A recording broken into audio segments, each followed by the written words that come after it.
What's up, everybody? Happy Sunday. It is Sunday, November the 6th, 2022. I'm coming at you from LA right now. I have a super fun project that I'll be working on tomorrow that I can't talk about yet. As soon as I can, of course, I will be blasting it all over my social media. But I wanted to take a moment to reflect now that I've had my final match as a professional wrestler, which went down at Hood Slam in Oakland on Friday, November the 4th, 10th and Broadway. The show was called Inferno, and it was exactly that. Myself as Broseph Joe Brody against James C., played by Mike Rain. We absolutely burned it to the ground. And I guess the headline coming out of my final pro wrestling match is, I am so happy. I am so grateful, fulfilled, content, and I am 100% clear that I never want to wrestle again. That is abundantly clear after this match, and I'm going to get into why in a little bit. I'm going to try to keep this shorter than the last video. The last video was like 10 minutes, and I know people have the attention span of like hummingbirds nowadays, so I'm going to do my best to keep this a little bit more condensed. But I'm just overjoyed at all of it. Everything was so just, all the stars lined up. I guess first I just want to thank Mike Rain for just delivering in every single way. I mean, he showed up in the best shape of his career, and this is coming off of a career-threatening injury. He is just dialed in at another level. He looks amazing. And he's always just been so damn good in the ring. Such a talented performer, unanimously respected, so safe. He dropped me on my head like 3 times, didn't feel a thing. And just showed up like ready to make this a magical match. I got everything I wanted out of it. I'm sure he did too. There was one little thing in the match that didn't quite go according to plan. I don't feel like pulling the curtain far enough back to just tell everybody outright what it is. If you are in the business, you could probably guess what it is. In fact, I was talking with Sheik after the show, and she was like, yeah, here's what I thought was going to happen. And I was like, that's exactly what was supposed to happen. But from what I understand, a lot of the audience couldn't tell. So maybe the wrestlers, maybe some of the smart fans, that's just jargon for fans who watch a whole lot of pro wrestling. Maybe you could tell, but largely it seems like nobody could tell. So that's just me and my performer brain, just like nitpicking every little thing as us performers tend to do. And I know Mike told me that he's kind of kicking his own ass about it as well, but all things considered, the crowd was hanging on our every move. They were so hot from beginning to end. I got a thank you Broseph chant after the match, which I like secretly wanted, so I'm really happy that happened. I'm really happy that my best friend in wrestling, the Link to the Future Anton Voorhees, who would become and is one of my best friends throughout my entire life, he was doing commentary on the match. Nuck was the referee for the match. Brutal Rob Hands had that run in, and just to have so many talented people involved in the match just really just made it so special for me. And also, like, to be able to do this at Hood Slam, which is by far the favorite stage on which I have ever performed, doing anything ever. Nothing brings me more joy than Hood Slam, and it tickles me knowing that that comes out of me and that the crowd can tell when I'm hosting, ring announcing, and providing the commentary as Broseph. So thank you to Sheik for letting me have my final moment as an in-ring competitor in the main event on your show. It was just, again, my mom and dad were there. My girlfriend was there, who's never seen me wrestle live before, and after Friday night, never will again. Nobody will. That was my last match. Again, absolute clarity on that. Clarity yet to come. I'll explain why, is what I meant. Yeah, it's I'm just ooh, I had some of my most cherished friends there. I had 3 people show up who I reconnected with at my 20-year high school reunion. They just showed up. They popped up out of nowhere. Just absolutely surreal how much joy I got out of that. The match itself, I did every move that I wanted to do in that match. I love that it just started out so silly with that brawl that just, we immediately took each other down, we rolled to the outside, and then we just basically took a tour of the 10th and Broadway space and slammed each other into everything. I was hitting him with drinks and cans, and he threw me into the wall, and I threw him into the porta potty, and at one point I was like holding his head and slamming the porta potty door on it. It was just so much fun. It was so much fun. It was everything I love about pro wrestling. Like, it was fun and silly in the opening, 3-4 minutes. And then we had a fucking banger of a match. Again, I did every move I wanted to do, that I enjoy doing. I took moves that I enjoy taking. So again, just thank you to Mike Rain for making that match everything I wanted it to be. It was as close to perfect as you can get without actually being perfect. And so let's get into the clarity. This is why I am 100% certain I never want to wrestle again. Nothing is going to top that. Nothing, for a number of reasons. So I may have said this in my prior video, and looking at the time here, I don't think this is going to be less than 10 minutes. So you can continue to watch or not. It's your fucking life. You do what you want. This match has been in the making for literally over 3 years. I've known for a long time that I've wanted to wind down the in-ring portion of my career. And so I've had a bucket list of matches, a half dozen of them or so, that I've been gradually checking off for 6 years now. I wrestled Anton. I wrestled my trainer, Mr. Primetime, Zach Reeb. Congratulations on being alcohol and nicotine free, by the way. I love you, bro. I wrestled Steven Tresario, who I ushered into the pro wrestling business and watched him grow into an amazing wrestler. Let's see, who else? I wrestled Coach Joey Nuggs. That started with an angle so real that everybody bought it. All the wrestlers bought it. All the fans bought it. They thought it was real, except for the 2 or 3 people that were in on it. I tagged with Steven Tresario against Johnny Butabi and Alexander G. Bernard. I wrestled on WWE SmackDown as one half of the Yolo County Tag Team Champions. I wrestled on AEW Dark. I had a great series of matches as I was winding down my in-ring career, but I always knew I wanted to have my last match at Hood Slam. And Mike Rain and I had never wrestled one-on-one before, ever. That was it, the one and only time. And his character, James C., is arguably the most hated heel, wrestling jargon for bad guy, in the history of Hood Slam. Just white hot heat every single time. And Broseph, even though he's designed to be a bad guy, is just loved. He's just loved by the Hood Slam audience. Every time I say fuck you, bro, as Broseph, they say it back, but with a wink and a smile. We all know what's going on here. So it just seemed like Broseph versus James was the right match. And Mike Rain was 100 out of 100 the right opponent. I've never worked him before. I've always wanted to.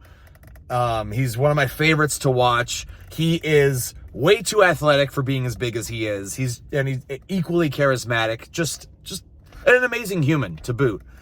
So we started our feud in October of 2019. The match was originally supposed to happen first Friday in April 2020 at Hood Slam's 10-year anniversary. Obviously, that didn't happen because the world took a giant dump. So the match got pushed. And Mike and I were even debating whether or not to revive this feud, because we were convinced we couldn't tell this story any better than we already told it. The build-up to our match for April 2020 was perfect. But we decided to reignite that feud because this is still a match that I very much wanted to have. This is how I wanted to close out my career as an in-ring performer. And we were just like, well, how can we tell this story? And then Mike got hurt. He tore his bicep. He needed surgery. He had to go through rehab. And after months of disciplined, consistent dedication, he came back in the absolute best shape of his career. And so all the stars just aligned again. So we still got to tell a story together, but it was a slightly different story where I was like, look, bro, if this match is going to happen, I want you at 100% so you don't have any excuses. And then Mike came back at like 125%, like came back as an absolute beast. So proud of Mike Rain and getting himself in the best shape of his career and just, like I said, showing up to this match like he did. I don't want to call it the icing on the cake, but the nail in the coffin, I guess, if we're going to use a little bit of a dark metaphor, the nail in the coffin as far as clarity about how this is absolutely my last pro wrestling match. Because again, like, pro wrestling retirements are notorious for happening and then unhappening. Like, for my money, Shawn Michaels is the greatest of all time. He is one of the two performers. He and Mick Foley were the two performers that made me want to pursue a career in pro wrestling. Shawn Michaels had literally the perfect send-off, the perfect final match, the perfect story leading to his exit. And then several years later, he came back in an absolute dumpster fire of a match. And I did not want that to happen. I mean, even if you look at the match I had with James, it's WrestleMania level near falls, like false finishes. And the finish is pretty much Shawn and Taker from WrestleMania 26, which was originally Shawn Michaels' retirement match. So yeah, a lot of nods to everything I love about wrestling. Shawn Michaels, WrestleMania, false finishes, swapping finishes, all that shit. Love it. So anyway, this clarity is coming from, like, we accept the risk as performers stepping into the ring, that we might get hurt. It happens infrequently enough that we almost don't even think about it until it happens. And then it's all we can think about. In fact, I got a little banged up in my most recent match, which I did not bill as my final match, but it was at Best of the West, which actually is a wrestling company that Mike Rain runs. I'll see you in Fresno on Saturday, November the 19th.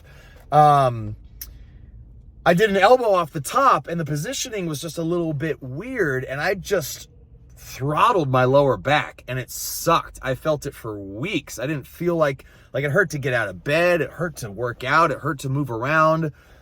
And that's, of course, coming with age. I think that's coming with just being out of practice. But it just sucked. But anytime a wrestler or referee or anyone else steps into the ring, they are assuming the risk of injury, temporary or otherwise. And there's a moment during my match with Mike and there was only like 60 seconds left in the match. We were so close to going home, wrestling jargon for like ending the match, that it, like, of course it had to happen within like the final minute. What happened was Mike threw me off the ropes. I ducked a clothesline. I ducked a back elbow. And then I just came roaring with a huge clothesline out of desperation. Like, in my head, the idea was like, I'm giving this clothesline everything I've got. Like, this is all I have left. If I miss it, I'm screwed. But if I hit it, I've got a chance. And I didn't give any thought to how I landed because I wanted it to look like almost like I collapsed out of exhaustion or exertion. And I landed in a way that, like, I landed right on my left shoulder. Like, all my body weight just with my body like this, like on the canvas. And I actually, my girlfriend was actually recording. So I'll splice in the footage here so you can see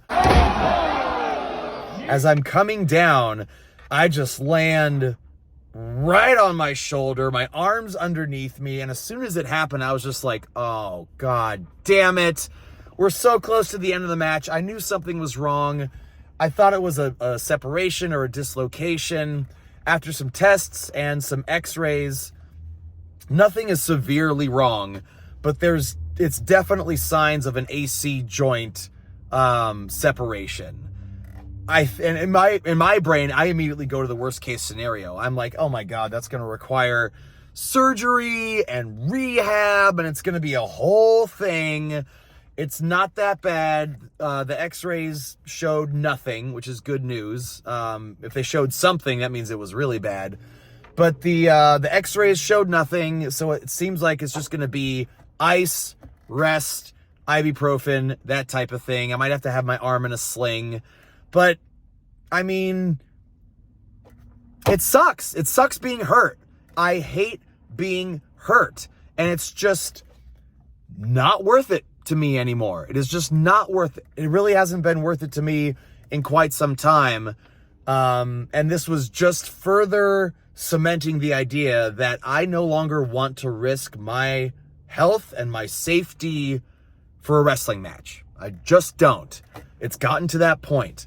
And so when I got hurt, yeah, I was still able to finish the match. It didn't take away from how special everything was. But it did remind me that as good as the match was, as special as it was, having everybody I wanted there, they were there. The crowd was everything I wanted them to be. And I'm still getting kind words and congratulations and well wishes now, like a couple days after the match has happened. It all went so beautifully that getting hurt on top of it was a reminder, like, it's never going to get any better than that. So just to remove all doubt between the merciless reminder that we are mortal, no one is completely immune from injury, and how well everything went, yes, that was absolutely, positively, 100% my last match. I am at peace. I am content. I am thrilled. I am grateful. There is nothing inside me that ever wants to step in the ring again. So just to be perfectly clear about that. There was a moment, a couple moments actually, that I could feel the emotion kind of swelling up inside me. But as I said in my earlier video, I had kind of taken a proactive approach with getting into my feelings and really exploring all of the sadness and gratitude and fulfillment and disappointment and like everything that just surrounded this final stage of what has been the driving force in my life. And I'm not like quitting pro wrestling. Like, I'm still going to be as active as possible in the hosting, ring announcing, and commentary spaces. And I'm still pursuing opportunities in those roles at the highest levels. But, you know, I still had a lot of feelings surrounding the idea of never wrestling again. But to kind of put a bow on this whole thing, to ask for it to have gone any better would just be greedy. Like, it went beautifully, wonderfully. And I think because I was proactive in getting into my feelings through therapy, through my own gym therapy, which is just what I call working out. Like, sometimes I get into my feelings at the gym. My personal development coach, like, I got into my feelings and I was able to get out of my feelings. So there were like 4 or 5 moments where I could just pause during the match, take a breath and look around and just be like, this is pretty fucking cool. I really got to absorb it. I got to appreciate it as it was happening. So the 12-year-old inside me is overjoyed. And so is the 39-year-old adult. Just really, they're coming up again. But it's true. When I say it out loud, it's true. I am just, more than anything, it's just gratitude. It's gratitude to go out in such a spectacular moment, and on my terms. It just really means the world to me. And I'm so grateful for all of you in whatever role you played in my career up to this point, and whatever role you continue to play in the future, I am eternally grateful that all of you have been a part of the journey of my lifetime. So, thank you. Thank you forever. Bye, everybody.